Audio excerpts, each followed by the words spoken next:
Bom dia, boa tarde, boa noite. Vamos começar mais um episódio dos Agilistas. Hoje eu tô com a Júlia. Tudo bem, Júlia? Ei, pessoal, e aí, tudo bom? E hoje nós estamos aqui com um convidado da Wildlife. Vai ser super interessante hoje. Vai ser, acho que um episódio diferente dos outros que a gente fez até o momento. É o Pedro Drummond. Tudo bom, Pedro? Bom dia, Marcelo. Bom dia, Júlia. Tudo bem?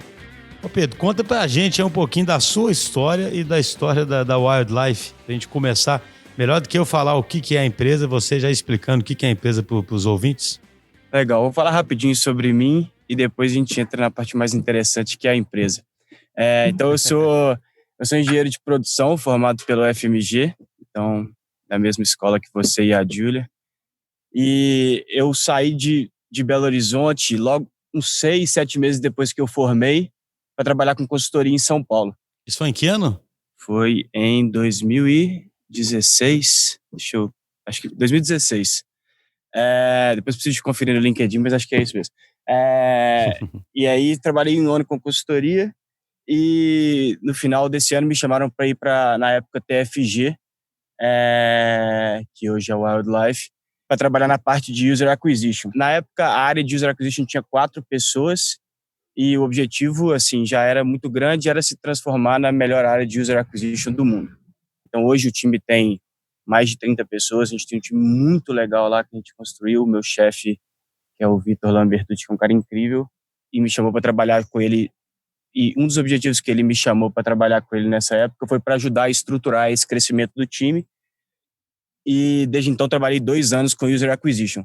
No final do ano passado, eu migrei para uma área que vai ser bem interessante, vai ser uma parte importante da nossa discussão hoje, que é uma área que está entre as estruturas de engenharia e de User Acquisition. Então, a gente criou um time de produto em dezembro, que é um time que faz produtos internos para o time, principalmente de User Acquisition. Então, estou trabalhando como gerente de Product Managers faz 6 meses. A Wildlife é uma empresa global, que foi criada no Brasil.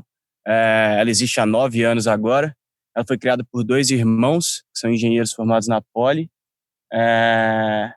E basicamente os 2 saíram do emprego que eles estavam há 9 anos atrás. Um trabalhava com consultoria, outro no mercado financeiro.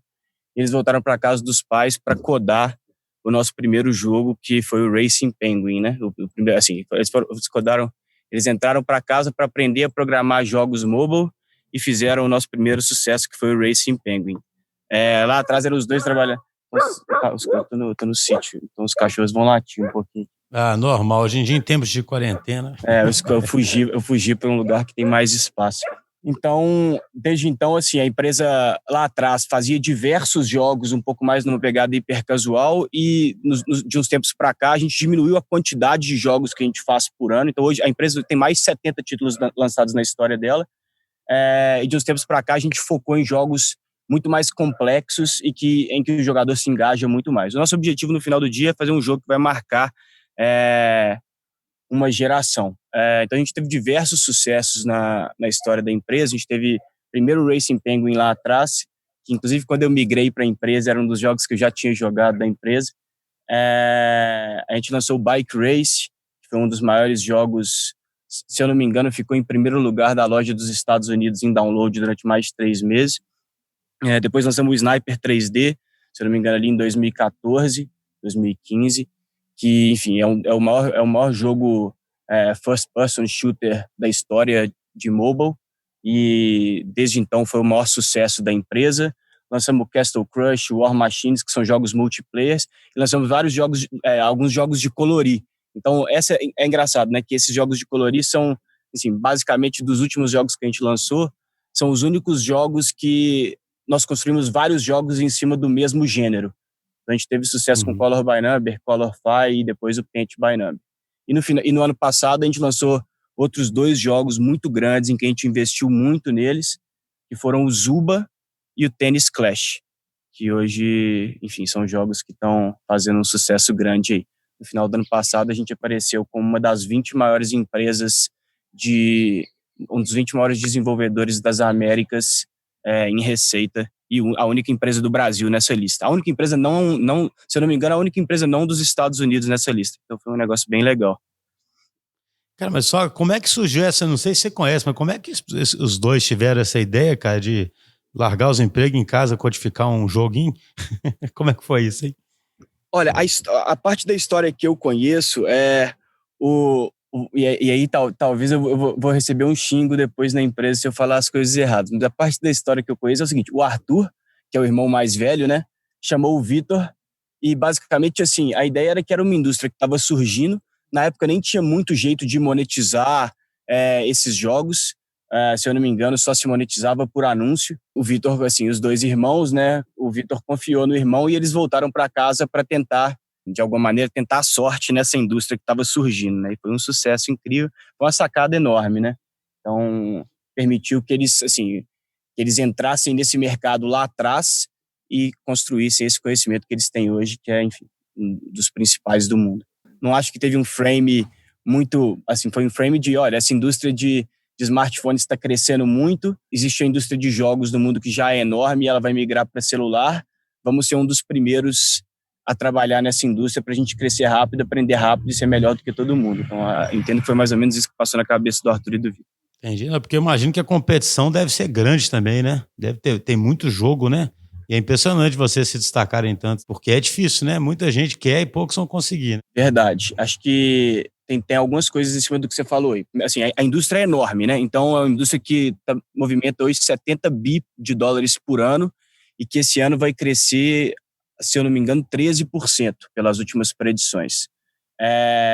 Então, assim, é uma indústria enorme que cresce em um ritmo alucinante. Então, mas o que você falou também é verdade, né? É difícil de fazer o seu jogo aparecer e de fazer um jogo de sucesso. Então aí acho que a gente tem duas vantagens, né? A primeira é justamente esse know-how que a gente construiu, né, com tanto tempo de estrada, e aí muito por causa dos dois irmãos terem começado essa empresa lá atrás e trazido pessoas muito boas para trabalhar com eles desde o início. Eu tenho várias pessoas que têm muita experiência nesse mercado, que no final do dia não é um mercado tão antigo, né? O smartphone existe Sim. há tanto tempo. E a outra parte é justamente essa estrutura de user acquisition que a gente criou. Então, você criar um jogo bom hoje já é muito difícil.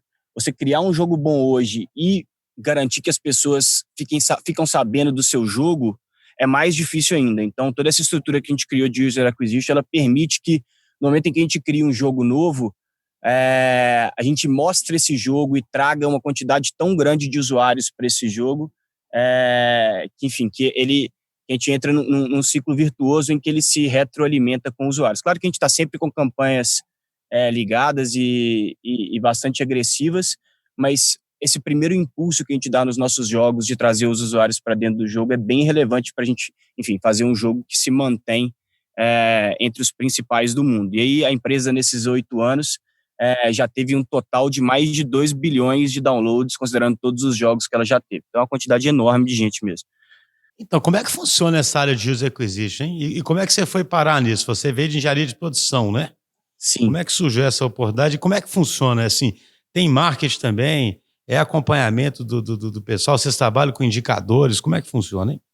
Legal. Então, assim, o jeito mais... vou falar de um jeito, assim, simplista, mas tudo bem, porque eu trabalho com isso, então não tem problema. Então, assim, a maneira mais simples de explicar o que é user acquisition é, basicamente, a gente tá comprando espaços de propaganda, e aí os lugares mais conhecidos, né? Facebook, Google, mas também existem diversos outros. Então, assim, você pode pensar no Snapchat, pode pensar no Twitter, mas na indústria de jogos tem uma parte muito grande do inventário disponível que está dentro de outros jogos. Então, a gente compra muito espaço de propaganda dentro de outros jogos da indústria por meio, seja do Facebook, seja do Google, seja das ad networks, que fazem justamente esse papel de brokers entre os advertisers, né, que no caso somos nós, e os publishers, que são as empresas que a gente compra anúncio. Nós também somos publishers e vendemos bastante espaço de propaganda dentro dos nossos ads. Então, isso é user acquisition. Assim, basicamente, user acquisition é a parte do marketing que traz o usuário a primeira vez para dentro do jogo.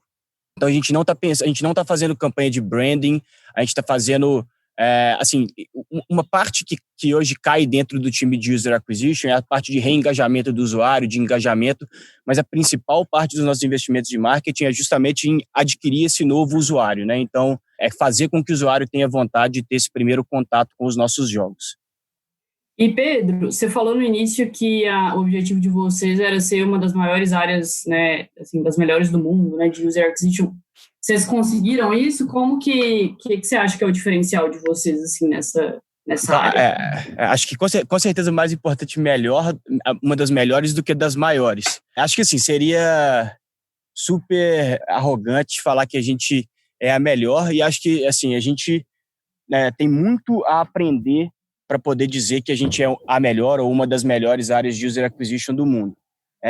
O que dá para dizer é que assim, a gente construiu um time muito bom. A gente tem um time que é quebrado em duas partes, né? A gente tem um time que é focado em fazer os nossos vídeos e fazer, enfim, os assets que a gente usa para promover os nossos jogos. E a gente tem um outro time, que é o time de onde eu vim, né? Que eu entrei para a empresa para trabalhar nele, que é um time super focado em análises quant. Então, é pegar justamente esses indicadores de performance, entender o que funciona, o que não funciona, entender qual tipo de segmentação que a gente deveria estar fazendo com os nossos usuários. Então, para quais usuários a gente deveria estar mostrando cada tipo de anúncio, quanto que a gente deveria estar pagando para fazer propaganda para cada tipo de usuário. Então, a gente construiu uma capacidade técnica que permite que a gente execute um trabalho de muita qualidade em uma escala muito grande. Então, hoje a gente tem, assim, milhares de campanhas ligadas o dia inteiro, e a gente está acompanhando todas essas campanhas todos os dias, enfim.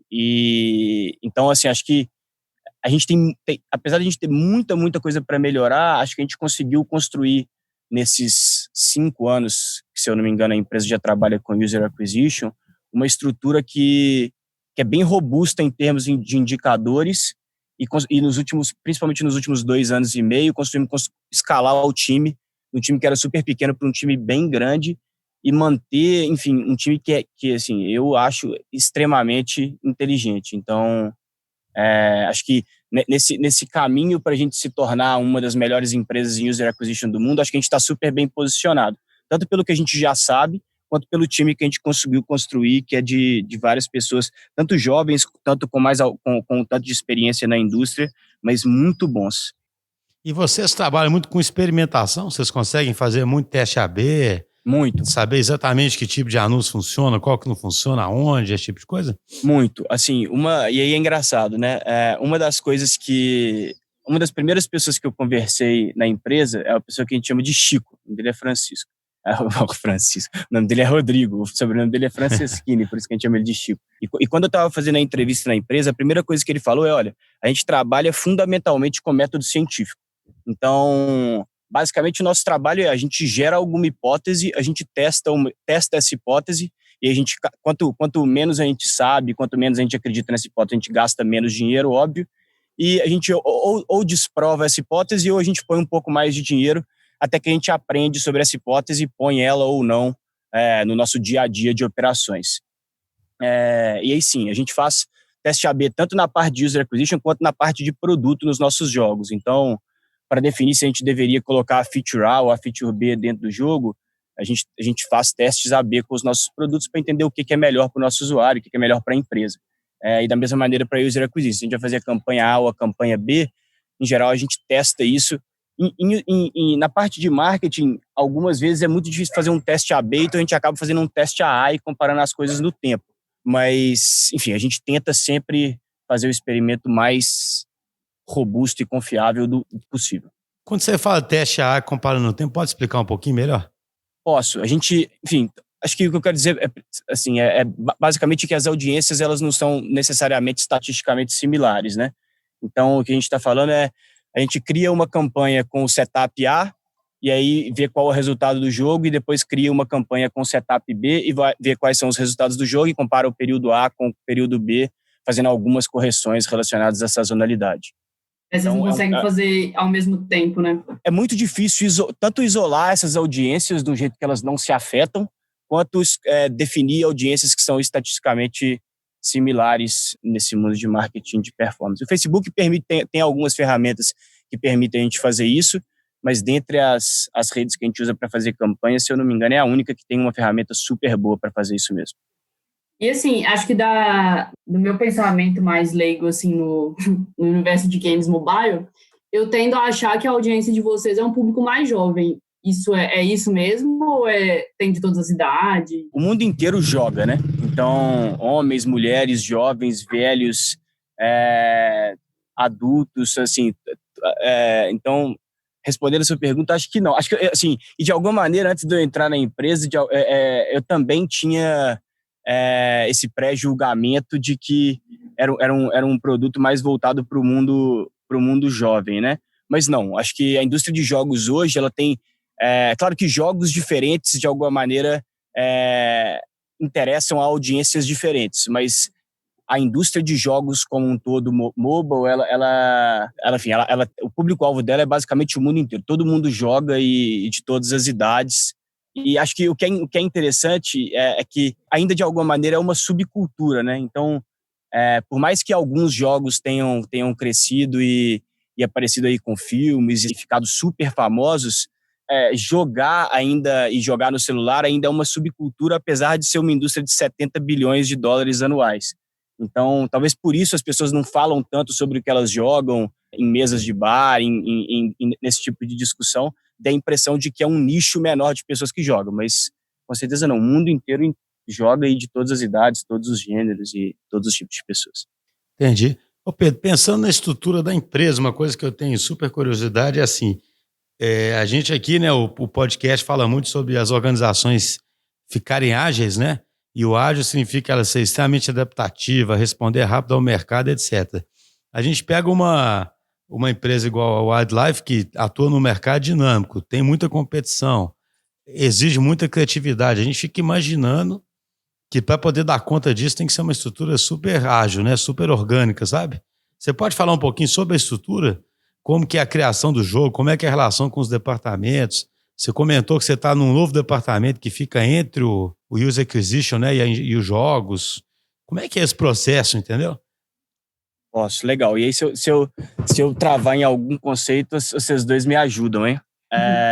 Então, assim, basicamente é o seguinte: a empresa ela foi criada como uma empresa que faz jogos, né? Então, fundamentalmente, a estrutura inteira dela cresceu em torno do estúdio de jogos. E esse estúdio de jogos, ele sempre trabalhou no formato de squad. Então, são times multidisciplinares que têm gerentes de produto, engenheiros, data scientists, artistas, designers e por aí vai, que estão trabalhando, em geral, focado em somente um produto. E a gente tenta garantir que as pessoas que estão em cada produto estejam, primeiro, 100% dedicadas àquele produto, ou seja, que elas acreditem naquele projeto, e segundo, que elas fiquem naquele projeto por algum tempo, né? Justamente para gerar esse espírito de ownership, né? De ser dono do jogo e de querer fazer o jogo ser o melhor jogo do mundo. Então, assim, desde lá de trás, o formato do nosso estúdio de jogos é um formato de squads. A gente cresceu, a empresa cresceu como se fosse criando áreas de suporte em volta do time de jogos. Então, a gente tinha um departamento de engenharia que fazia as nossas estruturas de engenharia, que não eram as estruturas específicas de cada jogo, né? Então, os nossos servidores, enfim, coisas que suportavam vários jogos ao mesmo tempo e algumas outras coisas relacionadas a user acquisition, por exemplo. Aí tinha a estrutura de user acquisition, que era uma estrutura totalmente separada e que pegava os nossos jogos, totalmente separada, mentira, né? Elas são super próximas, mas de alguma maneira pegava os nossos jogos e ela tinha uma operação totalmente independente do estúdio, um time de player support, por aí vai. E aí a nossa estrutura de user acquisition se tornou tão importante para a empresa que no ano passado a gente decidiu por basicamente criar esse time que está entre o time de engenharia e o time de user acquisition, justamente para a gente começar a iterar em soluções de uma maneira mais ágil do que a gente estava fazendo. Então, assim, a gente cresceu muito rápido com um time que eu acho que é muito esperto, testando coisas rápido, criando soluções rápidas, e etc., até que chegou um ponto em que as coisas ficaram muito difíceis e, assim, e o ritmo em que a gente conseguia desenvolver só com os talentos que a gente tinha no time de user acquisition diminuiu. Então, a gente precisava de ajuda de data, a gente sempre precisou, mas a gente precisava de mais ajuda ainda de data scientists e de engenheiros, principalmente. Então, a maneira que a gente bolou, né, para solucionar esse problema foi justamente o nosso time de engenharia, ele saiu de uma estrutura de departamento e passou para uma estrutura de squads. Então, o nosso time hoje de engenharia, ele está quase que 100%, o que não era, né, porque a parte de jogos sempre foi. Mas o que não era, hoje está quase que 100% no formato de squads, e cada um desses squads está focado em uma solução interna diferente. Então, coisas relacionadas à automação das nossas campanhas de marketing, coisas relacionadas a, enfim, algoritmos que permitem a gente tomar as melhores decisões nas nossas operações e por aí vai. Então, os nossos times hoje, uma parte importante dos nossos times que estão gerando soluções tecnológicas para as nossas estruturas de suporte ao estúdio, hoje elas trabalham no formato de grupos, né? Então, são squads diferentes, da mesma maneira que o time de jogos, pessoas que deveriam estar nesses squads por mais tempo. E aí a gente usa algumas metodologias dos livros, né? Então, a gente, enfim, são ciclos curtos de iteração, a gente está super próximo do cliente, que no nosso caso é um cliente interno, né? Que é o próprio time de User Acquisition, e também é um time multidisciplinar, que tem UX designers, data scientists, pessoas de negócios e engenheiros principalmente, e artistas principalmente. Só ver se eu entendi bem, né? Ou seja, hoje vocês têm um time de engenharia para construir as ferramentas para o time de User Acquisition, porque ele ficou tão importante, tem que fazer tanta experimentação, trabalhar num volume tão grande, que começou a ressentir, né? Sentir falta de ter uma plataforma também para fazer isso tudo com mais agilidade, é isso? É isso. Então, assim, não só User Acquisition, tá? Tem algumas outras coisas relacionadas ao nosso time de jogos e a outras maneiras de melhorar os nossos produtos, que a gente também criou squads de engenharia. Então, a maior parte das coisas que é horizontal aos nossos jogos, o nosso time de engenharia, que antes era um departamento que tomava conta, e hoje a gente pegou cada um desses problemas e alocou em um time específico que é responsável por esses problemas. Então, por exemplo, tem um conceito de jogos mobile que chama LiveOps, que é basicamente a definição de que tipo de exposição que você dá para cada usuário dentro do jogo, dependendo do comportamento dele dentro do jogo. Então, isso é uma coisa que a gente está desenvolvendo um conhecimento também que é cross-jogo. E como esse conhecimento é cross-jogo, a gente optou por criar um time específico que desenvolve um produto para isso. Mas sim, para User Acquisition também aconteceu isso. Então, nós criamos times específicos para criar essas soluções de tecnologia para User Acquisition. E qual que é o ciclo de vida de um jogo, hein? Como é que surge a ideia? Eu respondi bem sua pergunta? E aí... Respondeu. Legal. É engraçado, fazendo uma analogia aqui com a DTI, a gente tem as tribos, né? Nossa, tem squads que atendem os clientes, sabe? Sim. Mas tem várias funções cross aí que a gente organiza em guildas, sabe? Eu entendo que é como se você tivesse umas guildas aí, que são as estruturas cross, para desenvolver. Tem o caso do Acquisition, que é específico, mas tem coisas que são cross, né? Para toda a plataforma de jogos. Sim, né? sim. O que importa é as pessoas se apropriarem do problema de cabo a rabo, né? Pegar o problema inteiro, né? Perfeito. Né? Para poder... Agora, como é que é o ciclo de vida de um jogo? Então... É uma coisa que a gente sempre... Acho que todo mundo tem curiosidade, né? Como é que é desde surgir uma ideia até ela ser aprovada aí? Porque é caro fazer um jogo, né? Como é que vocês testam essas hipóteses para saber se está valendo a pena seguir? Eu acho que isso pode dar muita inspiração para empresas tradicionais que são nossos clientes e que são muito ruins em testar hipóteses. E até complementando um pouco o Schuster, Pedro, eu imagino que vocês tenham criado também uma estrutura de reaprendizagem, né? Assim, no jogo que vocês estão criando, assim, até para poder ter uma troca de conhecimento interno também, se puder passar por isso, assim, na resposta. Legal, deixa eu responder a primeira parte e aí depois a gente entra nessa sua pergunta. Eu diria que eu acho que eu entendi ela, mas acho que ela é um pouco separada do que eu vou te falar, do que eu vou falar primeiro. Então, assim, a primeira coisa o que a gente quer é que as pessoas entendam quais são as tendências do mercado, né? Então, todo mundo na empresa é super incentivado a jogar e a estudar sobre o que está acontecendo no mercado de jogos. Uma coisa que a gente faz, e a gente faz há muito antes de eu entrar na empresa, é o que a gente chama de 3 da semana. Que é basicamente toda terça-feira a gente tem a gente faz um jantar juntos, e aí quando era físico era uma pizza que todo mundo comia junta, quer dizer, várias pizzas, né?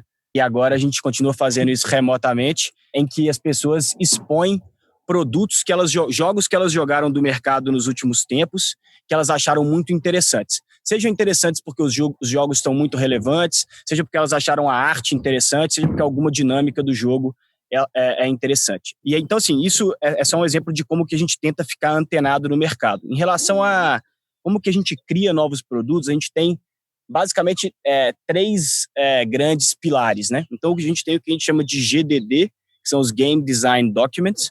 Se eu não me engano, a cada 3 meses ou a cada período de tempo fixo, o time de produto faz um call por GDDs, né? Então, toda empresa tem a oportunidade de preencher esses GDDs e sugerir ideias de produtos que podem ser construídas pela empresa. E aí, dos GDDs que são considerados interessantes, entram para a fase de prototipação e são prototipados. E aí, na fase de prototipação... desculpa, deixa eu dar um passo atrás e falar antes do almoço de projetos. Então, além disso, também acho que num período parecido, num período de 3 meses ou algum período fixo, a gente faz o que a gente chama de almoços de projetos. Então, é um pouco mais específico do que o GDD, no sentido de que as pessoas têm um espaço para elas apresentarem a ideia de produto delas para a empresa inteira. Tipo um pitch mesmo. Tipo um pitch, perfeito, do jogo mesmo assim. Perfeito, um pitch. E aí, depois dessas 2 coisas, a gente tem o que a gente chama de hackathons. E esse sim, uma vez por trimestre sempre, que são momentos em que times de até 5 pessoas têm 4 dias para criar um protótipo de um jogo.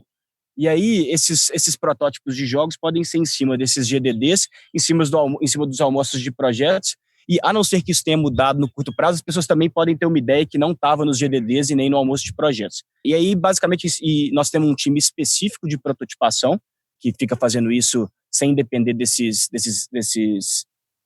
ciclos, né, de hackathons. Uhum. Tem bastante de metodologia ágil no que a gente faz, né? Então, a gente cria basicamente o MVP do jogo, que é o mínimo possível para a gente testar que aquele jogo é um jogo interessante e legal para os nossos clientes. E dado que um jogo é legal, aí sim, a gente passa por uma fase de alfa e beta e a gente começa a desenvolver esse jogo e testar se esse jogo é um jogo que enfim, na hora que a gente vai gastar a maior parte do nosso dinheiro em propaganda para promover o jogo para o mundo inteiro, é um jogo que já tem todas as métricas que a gente precisa para confiar que vai ser um sucesso. Mas o MVP é testado internamente, né? Ou vocês têm alguma comunidade que testa também o MVP? Os protótipos, eles são testados internamente. Quanto mais para frente a gente está nesse funil, né, de desenvolvimento dos nossos produtos, a gente vai abrindo para alguns mercados específicos durante esse período para testar com mais usuários.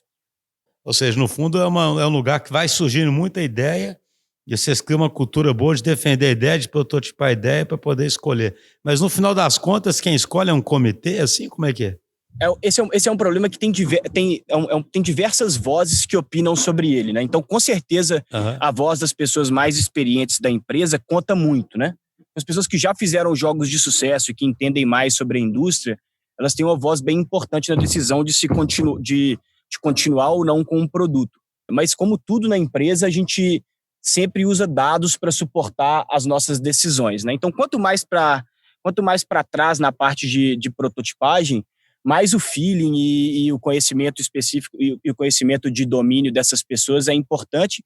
E quanto mais para frente, mais a gente pode confiar nos dados que a gente já tem para entender se esse jogo vai ou não ser um sucesso. Então, acho que é um conjunto de fatores, né? Não existe um comitê específico definido, pelo menos até onde eu saiba. Enfim, existem sim as pessoas que têm uma voz forte nessas decisões. E quanto mais para frente a gente vai andando com esse desenvolvimento, mais a gente vai se suportando nos dados que a gente já tem de como os usuários estão interagindo com os nossos produtos para entender se esses produtos vão ou não ser produtos lucrativos. E aí cabe muito ao time do produto justificar que aquele produto deve continuar sendo produzido. Entendi. E em média dura quanto? Tem um ciclo de vida de fazer um jogo? Qual a duração média?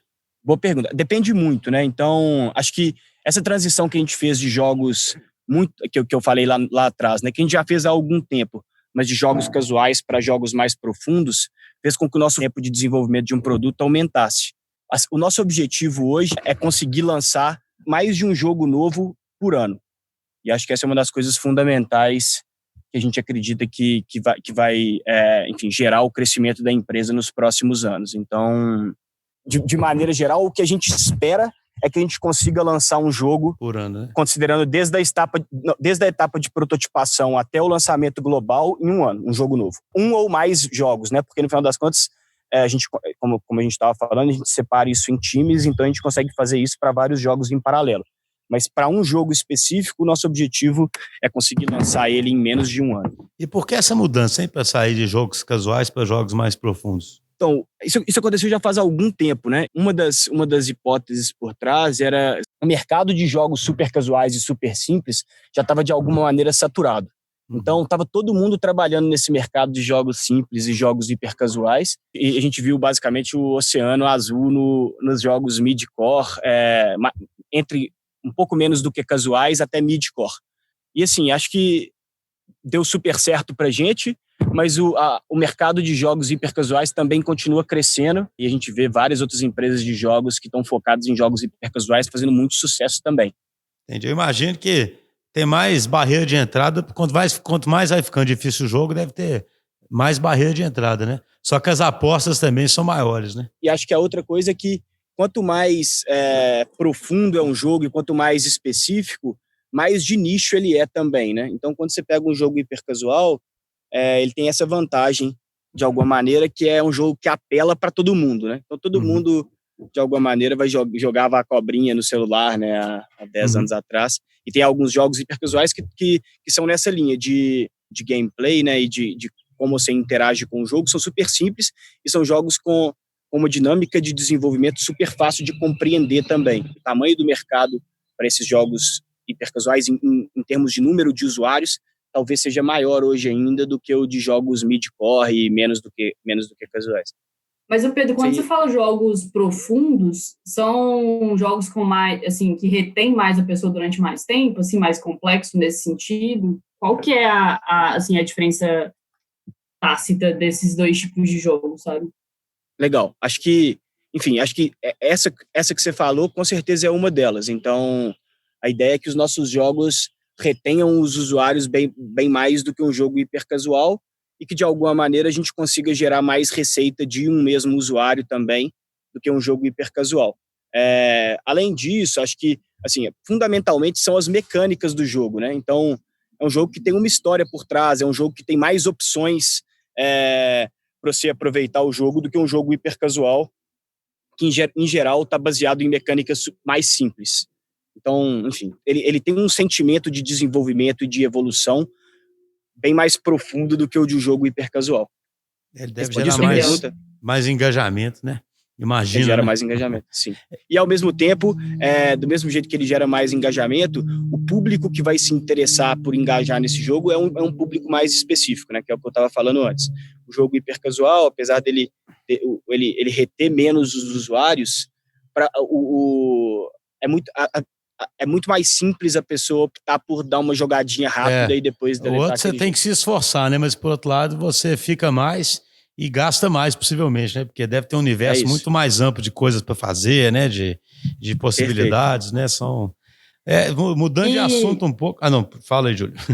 Não, eu ia falar a mesma coisa, mudar um pouquinho de assunto. Eu vi recentemente que a demanda de vocês mudou muito, assim, né? Em termos de downloads diários e tudo mais, nos últimos 2 meses.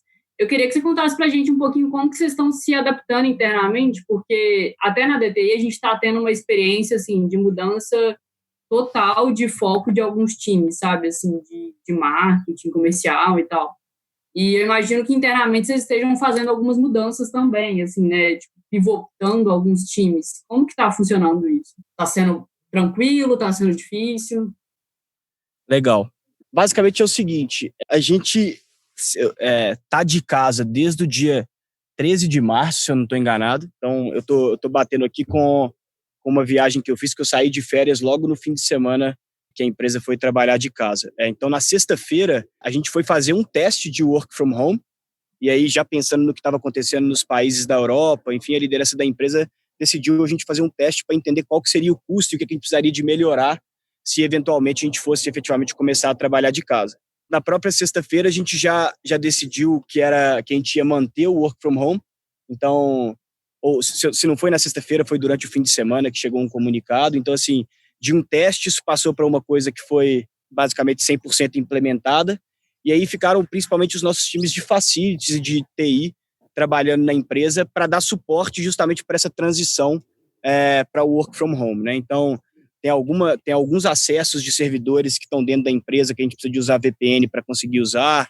A empresa disponibilizou basicamente todos os equipamentos para que as pessoas precisavam para trabalhar de casa, então cadeira, monitor, teclado, enfim. O meu notebook deu um problema durante esse período e foi trocado em um dia, então assim, a empresa fez um trabalho incrível em permitir que as pessoas continuassem trabalhando de casa. É um cenário horrível, né, para o mundo, e a empresa e o volume de downloads da empresa tem crescido, na verdade. Então, financeiramente, isso não impactou a empresa, pelo contrário, tem sido, aparentemente, apesar dos resultados serem um pouco imprecisos, não dá para a gente ter certeza ainda, porque muita coisa muda durante esse período, parece que financeiramente, de alguma maneira, isso vai ser até positivo para a empresa. Mas o discurso da liderança da empresa e a maneira como está todo mundo se comunicando lá dentro é muito focado em, principalmente, enfim, duas coisas, né? Primeiro, ajudar o mercado, né? Ajudar o mundo de alguma maneira. Então, o que a gente pode fazer para, de alguma maneira, suavizar, enfim, essa dor que está acontecendo no mundo inteiro? E, segundo lugar, em suportar a saúde mental dos funcionários que estão trabalhando de casa, né? Então, a empresa está oferecendo vários benefícios novos, o que está sendo super legal. Então, toda manhã a gente tem aula de yoga virtual, a empresa ofereceu um apoio de psicólogo, tem uma parte de mindfulness, de meditação também. Então, a empresa está fazendo... tem vários outros tipos de dinâmicas específicas de cada time. Então, os times fazem os cafés virtuais durante os dias. Tem desafios de exercícios físicos que alguns times propõem. Então, enfim, a gente está pensando muito em como transformar esse momento um momento de menos ansiedade, de menos, enfim, menos difícil mesmo para as pessoas da empresa e para as pessoas queridas das pessoas da empresa. Legal demais. É um trabalho eminentemente criativo, vocês deviam estar acostumados a ter muita interação, né? Eu imagino, né? Devia ser todo mundo muito próximo nos escritórios. Como é que era? Total, acho que assim, eu especialmente sou uma pessoa que adoro conversar com as pessoas fisicamente e chamar as pessoas quando eu preciso de alguma ajuda, então foi uma mudança razoavelmente grande, mas tem confiado bastante nas ferramentas de telecomunicação, a gente está usando o Zoom bastante, nessas de teleconferência, né? Assim, no geral, a sensação que eu tenho é que, em relação à produtividade, a gente está conseguindo manter um ritmo bem legal. Os times novos estão trabalhando bem, a gente está fazendo bastante esforço para melhorar o onboarding de pessoas, né? Porque, enfim, a gente, apesar de toda essa loucura do mundo, pelo que eu falei aí atrás, a gente continua, a empresa não mudou nada os planos de investimento dela, né? Então a gente quer, enfim, até o final do ano, acho que a gente tem o objetivo de contratar pelo menos mais 300 pessoas. Então, a gente continua com um plano de crescimento muito rápido, e aí como é que a gente faz o onboarding de todas essas pessoas numa empresa que é global agora, né? Então, escritórios na Argentina, Irlanda, e nos Estados Unidos e no Brasil. Esse onboarding virtual, sem as pessoas se conhecerem. Acho que essa é a parte mais dolorosa, né? Porque, de alguma maneira, a gente tem que trazer as pessoas novas para a nossa cultura, para o nosso dia a dia e elas entenderem como é a dinâmica do trabalho virtualmente. Acho que isso é a parte mais, pegadinha mais difícil. Concordo plenamente, porque eu vejo isso aqui na DTI também. Quem já está dentro da cultura foi para casa, mas já tinha uma liga entre as pessoas, já sabe o jeito de trabalhar, né? Quem vai chegando é que chega meio perdido ainda, né? E como que vocês estão fazendo isso? Olha, assim, aqui na DTI as coisas são muito distribuídas, né? Muito descentralizadas, né? Então eu nem sei de forma geral, eu sei que as tribos cuidam muito das pessoas, sabe? Isso é um negócio curioso aqui, né? Tem vários, assim, as práticas começam pelas tribos e na medida em que elas são práticas boas, elas se espalham para as demais tribos, entendeu? Então eu, sinceramente, não consigo nem te responder. Até uma experiência que a gente teve no próprio marketing, assim, de uma pessoa que entrou logo em seguida, uma pessoa descentralizada, né, que ia atuar no marketing das tribos, ela entrou logo em seguida que a gente já estava de home office. E então a gente fez, assim, um colega do marketing, ele fez um planejamento, assim, né, um material para poder incluir ela no que seria, no que a gente fazia, quais que eram as padronizações que a gente utilizava, né, como que a gente trabalhava. E, assim, eu acho que, de forma geral, deu certo. Assim, ela já entrou bem no ritmo das demandas que estavam precisando para as tribos que ela entrou. Mas é bem mais doloroso, de fato. Tem um squad centralizado que chama cuidar, que cuida das pessoas, né? Então ajuda no onboard. Só que a gente também acredita que o maior acolhimento é dentro da tribo, né? Então é tanto, vamos dizer assim, o centralizado ajudando e vendo o que melhora, mas o acolhimento maior é dentro da própria tribo. Aí as tribos vão desenvolvendo as suas próprias práticas e esse cuidar vai vendo as práticas boas também, compartilhando, entendeu? Massa, bem parecido com o que a gente faz na Wildlife. Então, a gente tem um time de people, que é um time que centraliza esses esforços de desenvolvimento, de treinamento e etc. Mas, basicamente, cada time, cada squad, enfim, cada tribo, a gente não usa o termo tribo, né? Mas cada diretoria é o responsável principal por garantir o onboarding das pessoas no seu próprio time e a gente acha que essa é a melhor maneira também, justamente por causa disso. Acho que no final do dia, né, acaba que a gente gera um pouco de subculturas dentro da empresa que a gente acha que é muito legal. Então, cada time tem sua própria subcultura e, de alguma maneira, quer trazer as novas pessoas para essa subcultura dentro da cultura da empresa. Isso aí. Ô Pedro, muito obrigado, cara. A conversa está excelente, mas já estamos com o tempo aqui, já avançamos no tempo. Eu ficaria conversando mais horas. Eu nem vi o tempo. O tempo passa rápido, né? Nem vi o tempo passando. Não, passa rápido. É um prazer enorme. O assunto é interessantíssimo, é muito admirável a empresa, né? No Brasil, conseguir fazer uma empresa desse jeito e um destaque global. Parabéns aí para vocês, para todo mundo e muito obrigado mesmo pela participação aqui nesse episódio, cara. Um abraço. Obrigado, viu? Obrigado, Júlia, também pelo convite. Foi um prazer enorme, gente. Valeu aí por aceitar o convite. A gente vai se falar mais ainda. Muito obrigado, viu? Abração, pessoal. Um abração. Tchau, tchau. Valeu, gente.